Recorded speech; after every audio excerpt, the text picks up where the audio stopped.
Olá, eu me chamo Jorge Chaves, você está no meu canal Espiritualmente.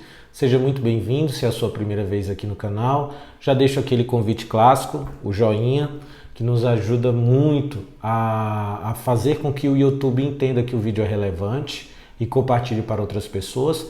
E também te convido a se inscrever e ativar o sininho para que você seja sempre notificado de novos conteúdos que são lançados aqui nesse canal, tá bom? Nesse vídeo eu quero fazer um breve comentário de um episódio de uma série chamada This Is Us. Eu gosto de algumas séries, gosto de acompanhar séries, inclusive eu e a minha esposa gostamos muito, é um dos nossos hobbies, né? Um dos nossos momentos de descanso, é acompanhar séries boas que nos levem à reflexão, a pensar. E This Is Us é uma dessas séries. É uma série simples, ela não tem nada demais, ela não tem uma coisa assim muito elaborada. É uma história simples de uma família e fala dos desafios de relacionamento dessa família, de situações difíceis que você vive como família. E eu acho que ela é tão boa e tão aclamada justamente por ser tão simples e tão conectada com a nossa realidade.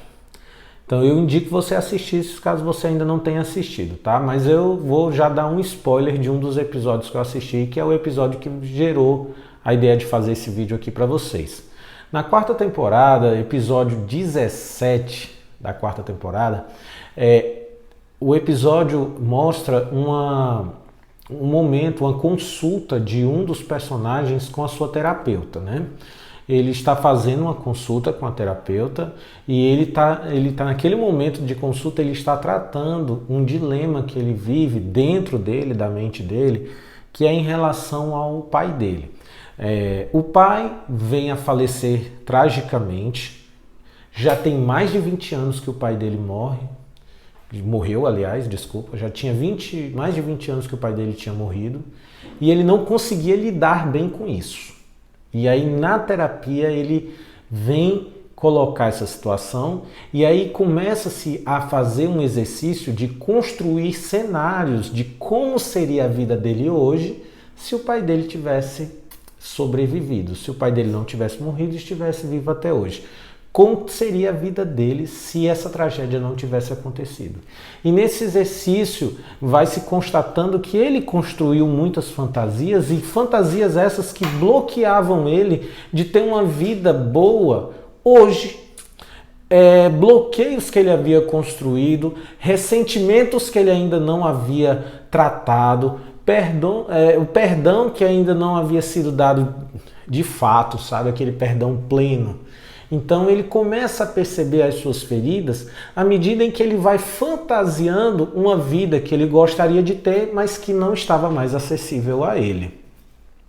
E eu achei interessante esse episódio, porque para mim ele me lembrou muito o texto de Paulo em Filipenses, capítulo de número 3, que diz assim no verso 12, 13, 14, aliás, desculpa, 13, 14 e 15. Que diz assim: Irmãos, não penso que eu mesmo já o tenha alcançado, mas uma coisa faço, esquecendo-me das coisas que ficaram para trás e avançando para as que estão adiante, prossigo para o alvo, a fim de ganhar o prêmio do chamado celestial de Deus em Cristo Jesus. Todos nós que alcançamos a maturidade devemos ver as coisas dessa forma. Gosto muito dessa frase de Paulo.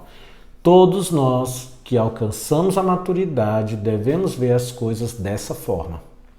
E se em algum aspecto vocês pensam de modo diferente, isso também Deus lhes esclarecerá. Paulo está falando aqui que para conseguir avançar no seu projeto de vida, de ser um discípulo, de seguir os passos de Jesus, de seguir o chamado que Jesus tinha colocado para ele poder viver esse novo propósito de vida, esse novo futuro que o próprio Cristo tinha dado a ele, Paulo, precisou fazer uma opção em esquecer o seu passado. Entenda que esquecer o passado não significa apagar todo o seu passado da sua memória.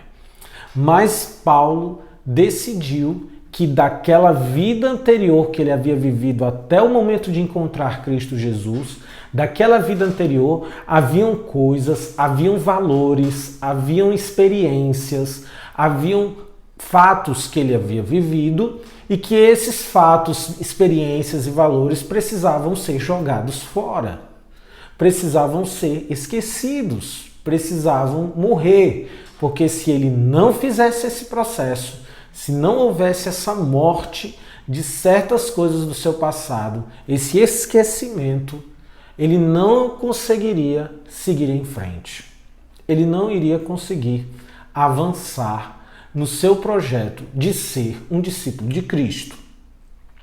E hoje, muitas pessoas não conseguem avançar na vida cristã, não conseguem avançar nos propósitos que Deus lhe coloca para o futuro, porque essas pessoas estão presas ao passado. Elas estão presas a fatos, situações, circunstâncias, tragédias, seja lá o que for, situações que fazem com que ela não consiga se libertar daquilo que aconteceu para poder viver algo novo que Deus quer que ela viva.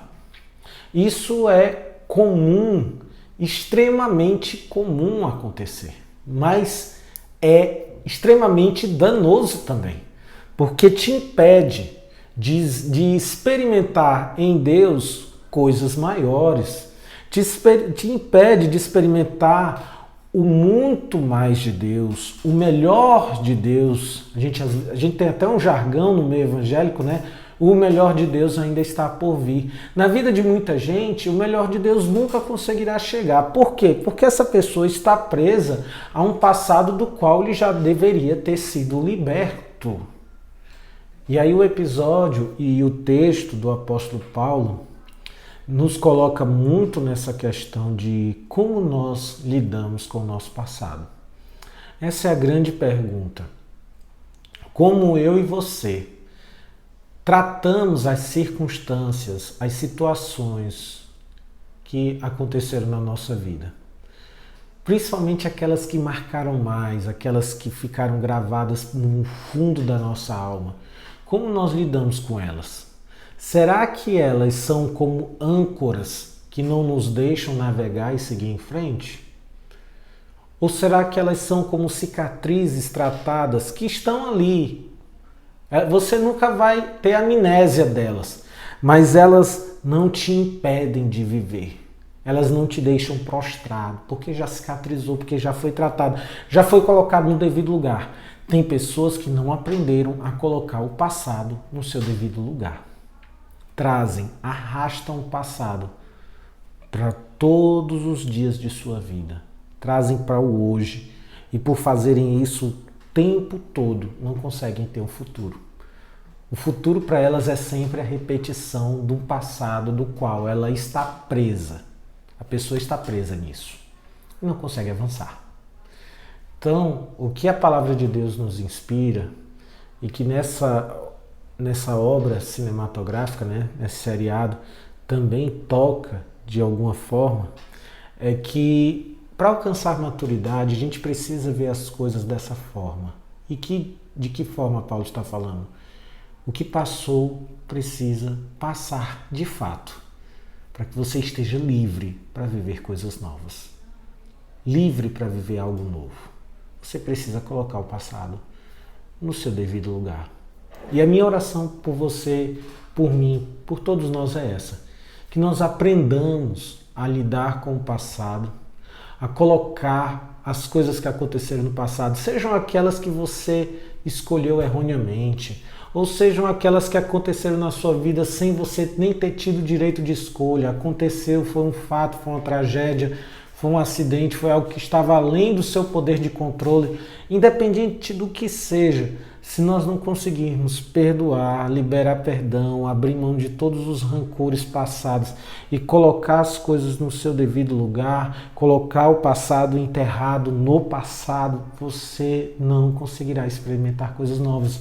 Continuará com a mesma vida, continuará com os mesmos sofrimentos, a sua vida continuará sendo um ciclo tedioso, repetitivo de coisas que você já poderia ter sido liberto. Porque Deus há muito tempo está te dizendo, eu tenho coisas novas para ti, mas você não consegue viver o novo de Deus. Então essa seja a minha oração e a sua. Senhor, que eu coloque no passado aquilo que precisa ficar no passado. Que eu processe o meu luto, que eu processe as minhas dores, que eu processe os meus traumas, mas que nada disso me impeça de seguir em frente e viver o novo que Deus está me dando. Tá bom? Que Deus abençoe você. Espero que essa reflexão, essa palavra tenha abençoado a sua vida de alguma maneira. A gente se encontra em outros vídeos. Deixo a indicação da série, caso você queira assistir. Eu vou deixar um link aí embaixo com a série da Amazon. E no mais, que Deus te abençoe ricamente em nome de Jesus. Tchau, tchau.